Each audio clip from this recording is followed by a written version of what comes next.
नमस्कार दोस्तों, मैं हूं अजय कुमार। आप सभी का स्वागत है रोजाना क्लासेस के ऑफिशियल यूट्यूब चैनल में। तो चलिए, जैसा कि हम लोग पिछले वीडियो में बात कर चुके थे, प्रश्नावली 1.2 वास्तविक संख्याएं की कुछ क्वेश्चन हम लोग पिछले कर चुके थे। तो आज का ये जो वीडियो है ये पार्ट 3 होने वाली है। ठीक है, ये पार्ट 3 में हम लोग नेक्स्ट की क्वेश्चन करेंगे, जो कुछ क्वेश्चन बचा हुआ था। ठीक है, तो चलिए आइए देखते हैं कौन कौन सी प्रश्न है। तो जैसे कि हमारा तीसरा प्रश्न था, वो क्या है, अभाज्य गुणनखंड विधि द्वारा निम्नलिखित पूर्णांकों के एलसीएम और एचसीएफ ज्ञात करें।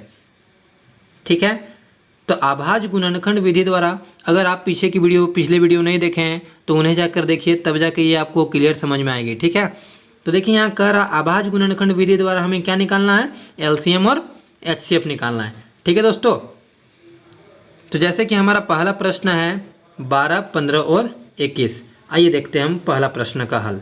जैसे कि हमारा पहला प्रश्न क्या है, 12,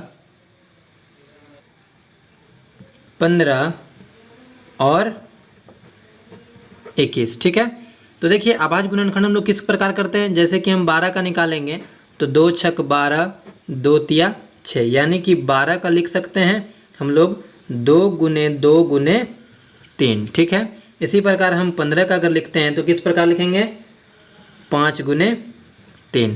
इसी प्रकार अगर हम 21 का लिखते हैं तो क्या लिखेंगे, 7 गुने 3। ठीक है, तो आइए देखते हैं अब बताइए आप लोग कि इन तीनों में कौन सा नंबर जो है, जो मिल रहा है, जो कॉमन है। तो ये हमारा 3 जो नंबर है, ये तीनों हम लोगों का मिल रहा है। ठीक है, तो यानी कि हम लिख सकते हैं सार्व गुणनखंड बराबर 3, यानी कि HCF बराबर हमारा जो निकल के आ गया वो क्या है, 3 है। ठीक है, तो आइए LCM किस प्रकार निकालेंगे। LCM क्या क्या लिखेंगे हम लोग, 2 गुने 2 गुने 3 गुने 5 गुने 7 बराबर क्या होगा, 2 दूने 4, 4 तिया 12, 12 पचे 60, 60 को अगर 7 से मल्टीप्लाई करते हैं तो 420 इज हमारा राइट आंसर।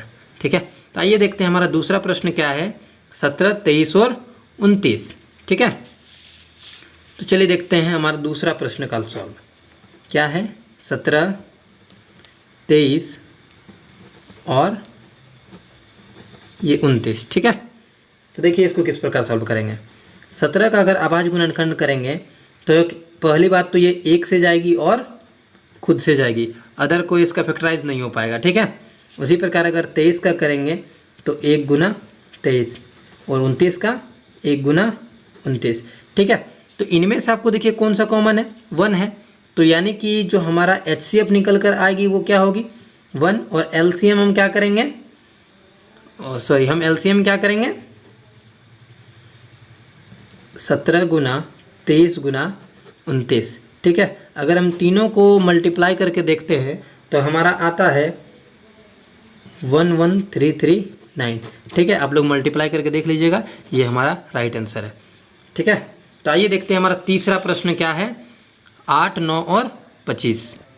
तो चलिए हमारा तीसरा प्रश्न जो है वो क्या है, 8, 9 और 25। ठीक है, तो हम लोग 8 का अगर अभाज्य गुणनखंड करेंगे तो वो किस प्रकार होगा।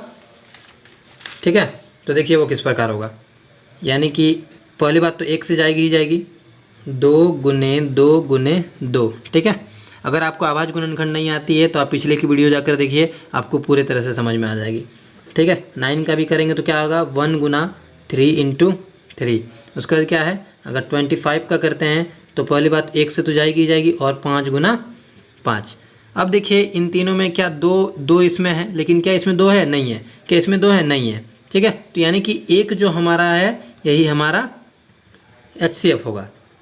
ठीक है, और LCM हम किस प्रकार लिखेंगे, देखिए 2 गुने 2 गुने 2 गुने 3 गुने 3 गुने 5 गुने 5, 2 दूना 4 दूना 8 गुने 3 तिया 9 गुने 5 पच्चे 25। अगर हम तीनों को मल्टीप्लाई करते हैं तो हमारा कितना आएगा, 1800। आप लोग मल्टीप्लाई करके देख लीजिएगा, ये हमारा राइट आंसर है। चलिए आगे की क्वेश्चन जो हमारा चौथा प्रश्न है वो क्या है, हम लोग देखेंगे।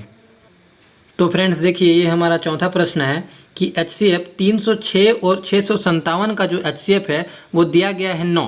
ठीक है, तो हमें एलसीएम निकालना है। ये हमारा एचसीएफ दिया गया है 306 और 657 का 9 दिया गया है, तो 306 और 657 का क्या निकालना है, हमें एलसीएम निकालना है। ठीक है, तो चलिए सॉल्व करते हैं।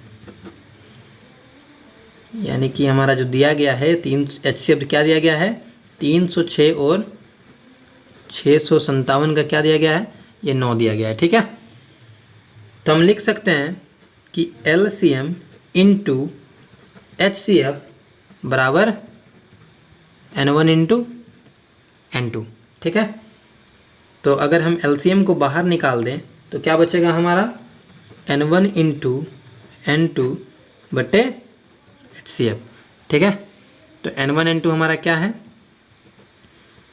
306 गुना 657 बटे एचसीएफ हमारा क्या है, क्या दिया गया है 9 दिया गया है। ठीक है, अगर इसको काटते हैं तो 9 तिया 27 बच गया 3, 9 चौका 36।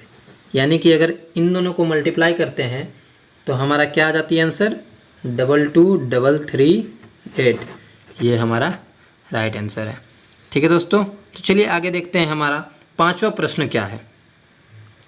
तो चलिए आइए देखते हैं हमारा पांचवा प्रश्न क्या है कि जांच कीजिए कि क्या किसी प्राकृत संख्या n के लिए संख्या 6 के पावर n अंक 0 पर समाप्त हो सकती है या नहीं।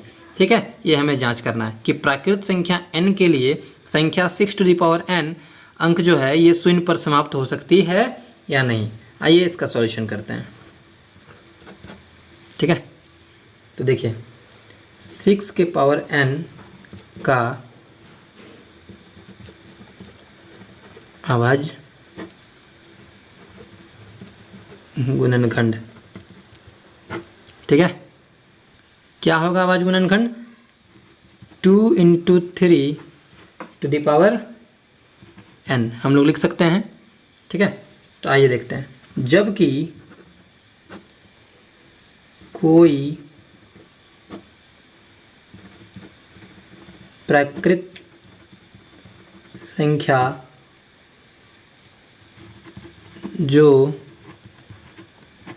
0 पर समाप्त होती है, 0 पर समाप्त होती है उसके अभाज्य गुणनखंड, उसके अभाज्य गुणनखंड 2 into 5 to the power n के रूप का होता है। ठीक है, 2 into 5 to the power n के रूप का होता है। ठीक है, अतः हम लिख सकते हैं कि 6 टू द पावर n 0 पर समाप्त नहीं होगी, 0 पर समाप्त नहीं होगी। ठीक है, ये हमने जांच कर दिया। तो चलिए फिर मिलते हैं नेक्स्ट वीडियो में। तब तक के लिए आप लोग हमारे चैनल को सब्सक्राइब कर लीजिएगा ताकि सबसे पहले हमारी नोटिफिकेशन सबसे पहले आपको मिले। Thank you so much to all of you. मिलते हैं नेक्स्ट क्लासेस में। Thank you, bye bye.